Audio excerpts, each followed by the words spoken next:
ufashe mu nguni imwe ugafata mu wundi, ntabwo ari ukuwucamo gutya, si ukuwucamo gutya, oya ushobora kuwucamo gutya cyangwa ukawucamo gutya, biterwa wowe nuko ubashije kuwucamo uri oblique gutya. Ureba izo nguni, iki gikuta cya Nguhaye ikaze wowe ufunga video zanjye bwa mbere, niba uri mushyashya hano, njye nitwa Cyusa Edouce, nkaba nguhaye ikaze mu muryango mugari w'abantu bashaka kwambara neza, gusa neza, kwiga ndetse no gushaka amafaranga. Guys, nguhaye ikaze rero wowe ufunga video zanjye bwa mbere, wiyumvemo ikaze hano kuri Cyusa Edouce, ngushishikariza gukora subscribe, warangiza ugakanda kuri ako kazu kari ku ruhande kugira ngo igihe cyose na uploadinze video uzajye ubona aka notification. Ikindi rwose sinahwema gushimira umuntu wari wese ugenda akagaruka sharinga video zanjye, akama comment, akabazi ko iyo arebye video yanjye akanda kuri like, rwose Imana yamwishira ikomera umugisha.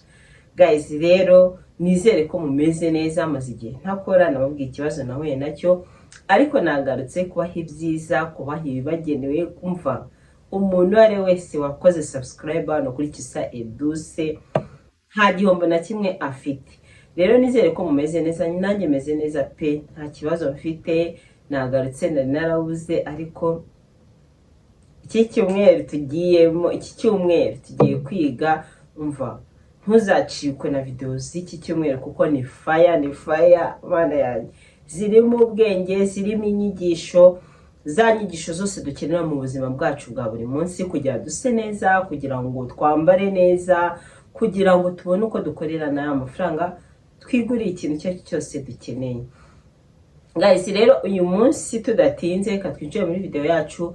Uyu munsi ndifuza ko nkuko natangiye muri introduction mbivuga, umva, hari ukuntu utera igitanda, n'urugero ari ukuntu utera igitanda mu cyumba, ugasanga mu by'ukuri muri ya masaha 8 dutegetswe kuryama cyangwa tugomba kuryamamo, ugasanga nubwo tuba tuvuga ngo twasinziriye, ugasanga byuzuye uryamye mu masaha 3, ukajya wumva urushye. Sinzi ko hari abantu hano, mu byandike muri comment, buri munsi uko bukeye nuko bwije ashobora kuba nabyutse mu kanya nka saa moya n'icyo saa 3 akaba yumva naniwe nk'umuntu utigeze aryama, kandi ejo yararyamye kare akanabyukira igihe. Ugasanga umuntu aryama saa 2 za mu gitondo akaba yabyutse, ariko ukajya ubona ni wa muntu uhorana umunaniro, uhora rushye, uhorana ibitotsi, kandi mu by'ukuri ibaza mu masaha yose aba yasinziriye guhera saa 2 kugeza saa 2 za mu gitondo.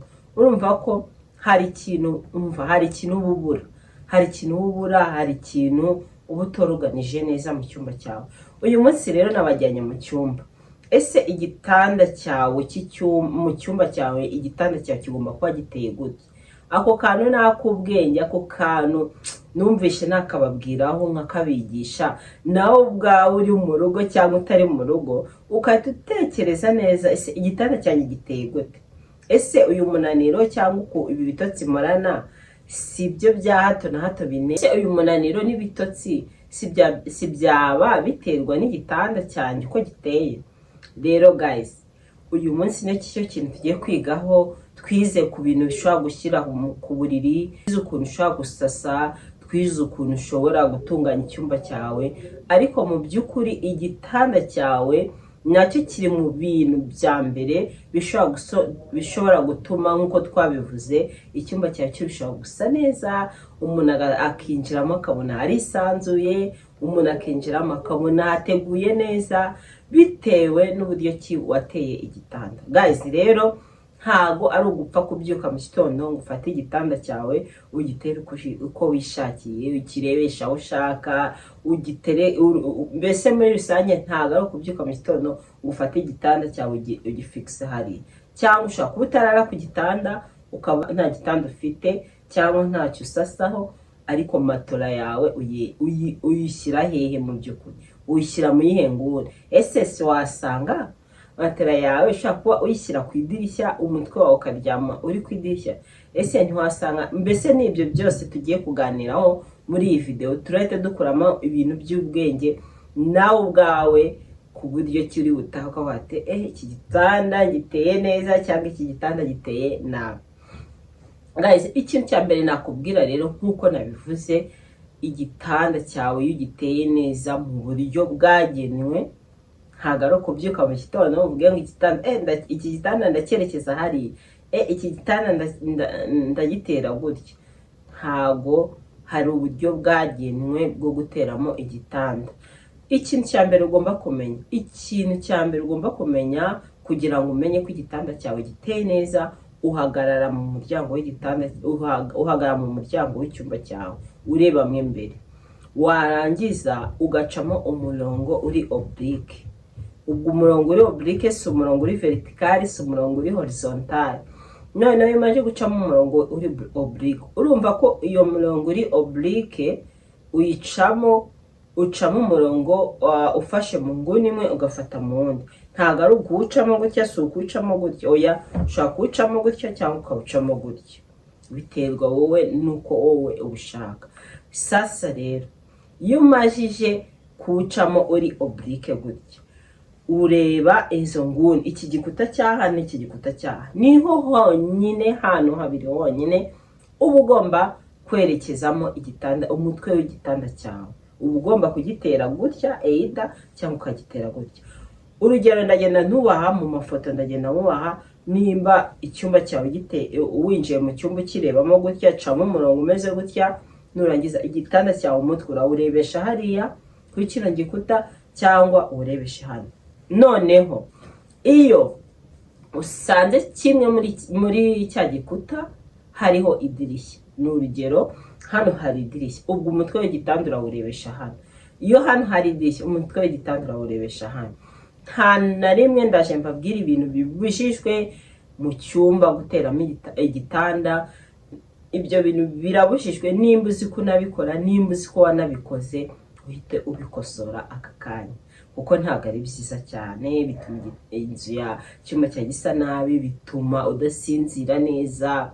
Hari ama energy uba ugomba kugetinga nijoro iyo uryamye. Rero iyo utayafashe cyangwa iyo utayakiriye, uba usanga hari nyine ni kwa kundi ubyuka mu gitondo, ukimara kubyuka ukumva ushaka gusubira mu buriri, cyangwa ukumva nyine utameze neza. Namwe ngira ngo murabizi. Rero icyo kintu, ako kantu niko kambere k'ingenzi ugomba kumenya. Hagarara mu muryango wawe, ucemo umurongo uri oblique. Umurongo uri oblique ufata mu nguni umwe, ufata mu wundi. Ubwo ni umurongo umeze gutya. Iyo murashije kubikora, ushobora gutera igitanda ukirebesheje gutya cyangwa gutya. Birabujijwe. Noneho birabujijwe, bikabujijwa gutera igitanda umutwe wawe ureba ku idirishya.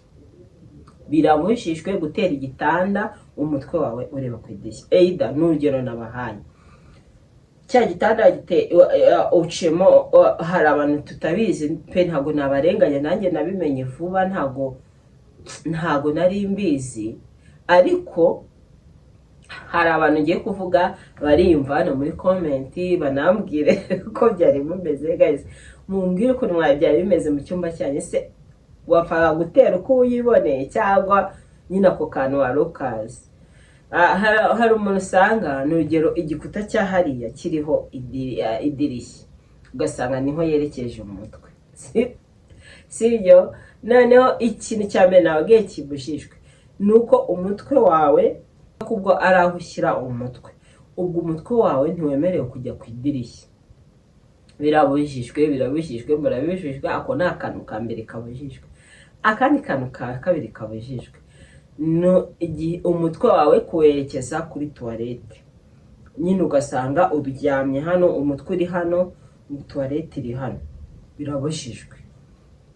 Ikintu noneho hari ukuntu n'urugero uba usanga nko mu cyumba cy'abantu harimo toilette, ugasanga igitanda giteye gutya, toilette iri hariya.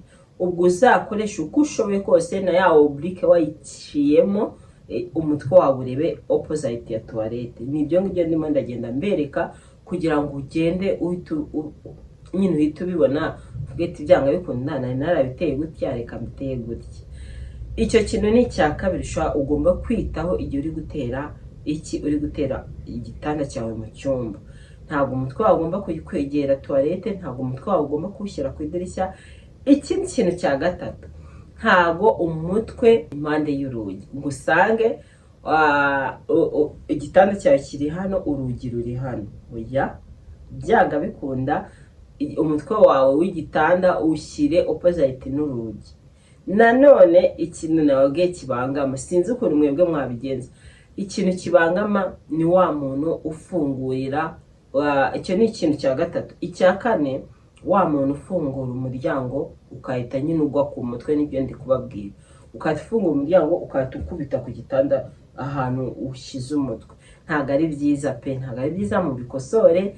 Utu tuntu two mba nagiye nshakashaka nanjye nkahita ntuhindura, nkahita bate okay, ubwo nuhindure nkabona bikunda kandi nkabona ntacyo bitwaye, reka yite nzambi basangiza. Ndabizi ko rero nta kintu na kimwe nabima, muri abantu b'ingenzi kuri njyewe, mba ngomba kubashakira ibintu byiza. Niyo mpamvu nababwiye ngo iki cyumweru cyose umuntu uzareba video zanjye hari ibintu azagenda yunguka mu buzima bwe, hari utuntu tuzagenda twiyongera, harimo ibintu by'imyambarire, harimo ibintu byumva bya business, harimo ibintu byose muzi ko nsigaye, ibintu byose muzi ko twigira hano kuri Cyusa Edusi iki cyumweru birimo. Kandi rwose umva, niba muzajya mwitwara neza, nkabona nashyizeho video, nkabona mwayirebye, mwatanze like nyinshi, mwatanze comment, umva nta kabuza nshyiraho video 3:30, nta kabuza saa 10:00 abantu muvuye ku kazi nzajya ntanongera nshyireho indi video, kubera ko ndashaka ko twiga. Uyu mwaka ugiye kurangira guys, mfite na video y'igikura nkota ya yindi ya daje ya evaluation tuzakorana, mvuga ese ko twize ibi n'ibi twakuyemo iki, ese ko twarebye ibi n'ibi n'iki twungutse muri uyu mwaka. Nimba rero wowe uri aha ngaha kuri Cyusa Edusi akaba hari ikintu, nta kintu na kimwe wigeze uhakura, ntube warambaye neza, ntube usa neza, ntube warariye neza, ntube uryama ahantu heza, sinzi ikintu rwose utegereje. Sinzi nimba uziga umwaka utaha, simbizi, kandi umwaka utaha urimo ibintu nanone by'ibifaya. Katwigaruke rero, umva ikintu cya gatanu nakubwira ni gukira umutwe w'igitanda. Kwa kundi hari abantu, ndabizi hari abantu tuba mu nzu ntoya, ugasanga igitanda neza kiragera ku rugi ugasanga igitanda neza kiragera ku rugi. Rero birabujijwe gushyira igihe igitanda cyawe nyine winjira mu cyumba ukahita wirampa ku buriri, ndakeka niko nabivuga, wirampa ku buriri, kuko nta handi hantu uba ufite wakandagira. Umutwe wawe w'igitanda ntabwo ugomba kuwurebesha kuri urwo rugi, ushaka ikindi gikuta nk'uko nabibabwiye ugomba kugishyiraho. Guys, ibyo bintu ntibikosora. Wa muntu uryama akabyuka arushye, wa muntu uryama akabyuka ntiyaruhutse, ugasanga ahorana umunaniro, kandi usanga yaryamye amasaha menshi, rwose nta kabuza uzatangira gusinzira neza, uzatangira kumva uryamye. Hari abantu baryama ukabona ntibaryamye. Icyo kintu rero tukikosore mu cyumba. Narabibabwiye, mbibabwira kenshi, buriya mu cyumba niho hantu hambere tumara amasaha menshi turi. Usanga ukora akazi utaha saa moya, ukajya mu cyikoni, muri saro hicara ryari suri kurya, ariko mu cyumba ibaza ahantu umara amasaha 8.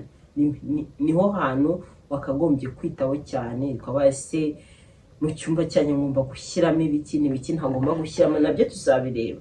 Hari umuntu usanga mu cyumba ariho hantu hambere hapakiye imyenda, ariho hantu hapakiye inkweto, ariho hantu hapakiye amajerekani, ariho hantu hapakiye amasafuriya. Biriya bintu ntabwo ari byiza, ntabwo ari byiza. Hari ukuntu woruganiza icyumba, ushobora kuba uri no muri chambrette, ariko hari ukuntu yoruganiza bimwe ukabishyira mu nguni. Hari utuntu nabonye twabugenewe dusigaye twaraje, umuntu aterekaho mo gaze, harimo n'utubati mo hasi ku buryo uterekamo ayo masafuriya, ugashyiramo ayo masahani, ugashyiramo ibyo bikombe byawe. Waba utari kubikoresha, icyo kintu kikaba gipfundikiye hariya, mbese ugiye kumusutana arabuka ikintu kirimo. Rero ibyo bintu iyo uba mu nzu ntoya uba ugomba kumenya uko wayoruganiza kugira ngo urusheho kugira ahantu hasa neza, kugira ngo urusheho kuryama uruhuke neza pe. Umva iyo utaruhutse neza, ni hahandi usanga watangiye kurwara umutwe udakira, ibintu nk'ibyo. Abantu barwara umutwe udakira, icyo kintu mukiteho, mukigeho. Noneho akandi kantu tugomba gukosora, hari abantu tuba nko mu nzu, n'urugero idafite ibikuta biringaniye, ugasanga hari igikuta kirekire ahandi ni gitoya.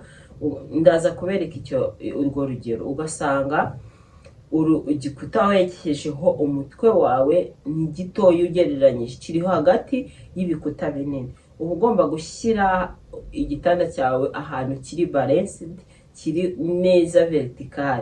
Apana ngo usange igitanda kimwe amaguru ari kureba hano, umutwe uri kureba hariya, cyangwa usange umutwe uri kureba hano urambirije hariya hirya.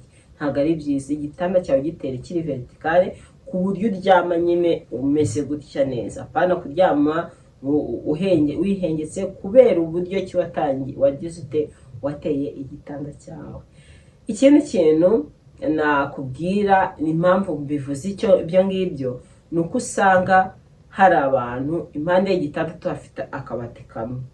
Biba byiza uzarebe no muri mu madizayini agiye atandukanye, igitanda bagitegeka kugira utubati tubiri two ku gitanda, kugira ngo bya bindi nababwiye byo kuryama muri balanced, bya bindi byo kuryama umeze neza, nabyo bizeho. Noneho icyitonderwa niho hantu tugiye gusoreza hano, ikintu ugomba kwitondera. Noneho ikintu ugomba kwitondera cyane, hari igihe usanga nk'ahantu washyize igitanda, nk'iburyo warahashyize garderobe, ibumoso ukahashyira ibyo bindi byose, ntabwo ari byo. Dore ukuntu ugomba kubyorganiza, dore ukuntu ugomba kubitera. nk'aba bantu dufite amagarderobe dutereka nyine ku buryo ushobora kuyimurira ahandi ugira uti. Iyo rero umajije kumenya common position y'igitanda cyawe, ubwo common position ni kwa kundi nababwiye, gucamo oblique, hano ukaba washyira igitanda cyangwa hari ukaba washyira igitanda. Bizaterwa n'ahantu ufite idirishya. Hano ushobora kuhasanga idirishya ukahashyira hariya ushobora kuhasanga idirishya ugashyira igitanda hariya. Iyo umajije kumenya common position y'icyo gitanda cyawe, noneho ibumoso bwawe niho uba ugomba gushyira garderobe, niho ugomba gutereka garderobe yawe. Noneho iburyo bwawe niho ushobora gushyira ka kameza uterekaho amazi uri bumwe mu gitondo. Niho hahandi ushobora gushyira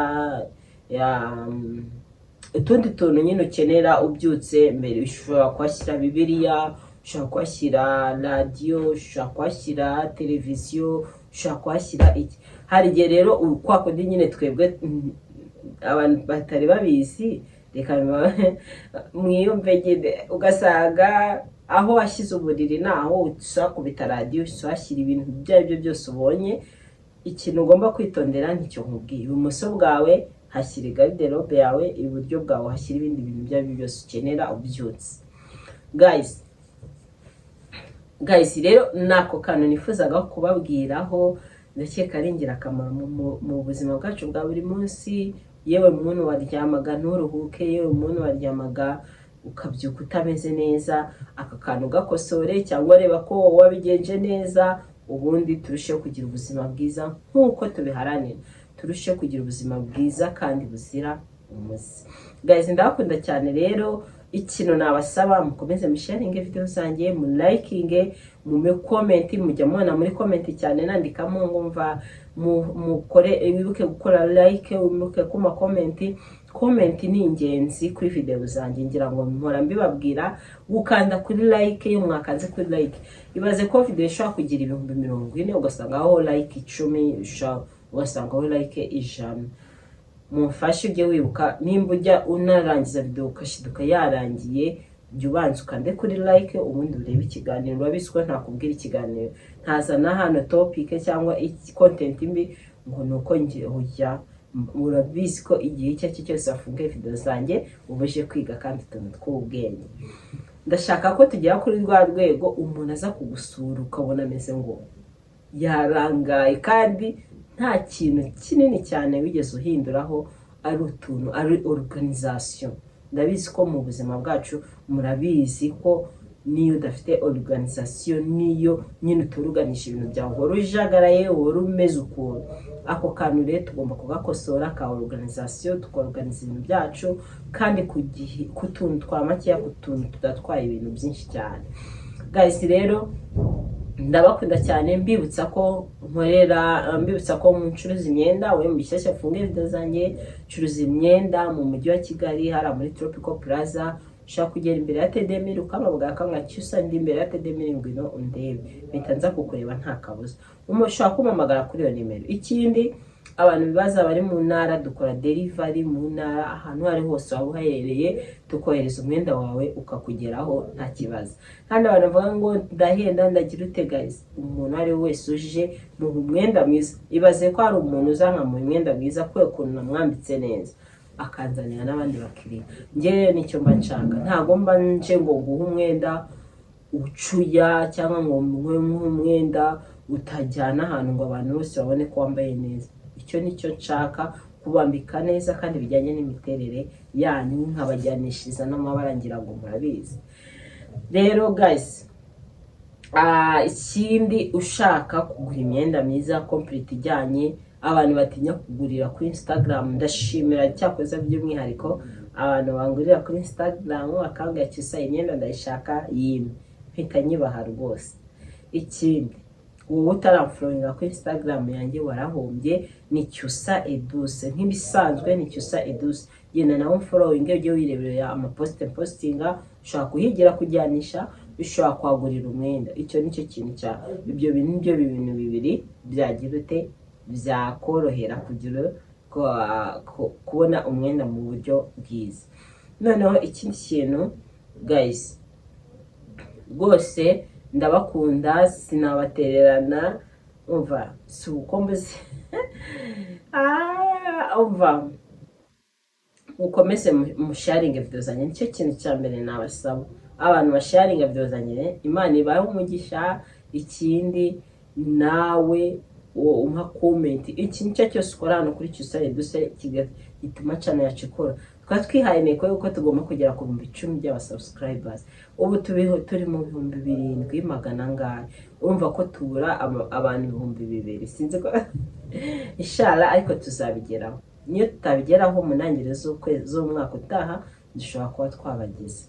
Ikindi ushaka umuntu udafite nimero yanjye ya WhatsApp, rwose warahombye. Ushaka kunyandikira ukanga Cyusa, ushaka kunyandikira kuri nimero ukanga Cyusa, savinga nimero yanjye kugira ngo muri status zawe guys, ukihahira. Cyangwa ushaka kuba wanambaza ikintu runaka ngo ati Cyusa nsobanura iki n'iki n'iki. Nko mu minsi iri imbere tujya kujya dukora budget ya business zigiye zitandukanye kugira ngo turebe amafaranga tugomba gushora, kugira turebe ibisabwa muri iyo business. Hari abantu bambwira Cyusa ndashaka gukora ndagira ibyo business zikajya zigucika. Twavuze ko mu cyumweru byibuze tugomba kujya tuvugamo business, ibisabwa kuri iyo business n'ibyo dukeneye kugira ngo tuzayitangire. Ushaka kuba udashobora kuzakora kantine ariko mugenzi wacu agomba kuyikora. Ushaka kuba utazacuruza imyenda ariko mugenzi wawe ayishaka. Urumva ko rero tugomba kujya muri business zose kandi kuri amafaranga yacu makeya 100,000 ngahe kugira ngo tubizamukireho. Mbaho ubuhamya bw'uko natangiye ku 70,000, ntabwo mwabyumva ariko abenshi bashaka kubyumva, banzi nyitangira. Guys rero reka tusoreze video yacu y'uyu munsi ahangaha. Ndabakunda cyane, video zanjye nakagaruka kuva kwa mbere kugeza kwa gatandatu, saa 3 za mu gitondo, saa 3 n'igice video iba yagezeho. Ndabakunda cyane rero, bye.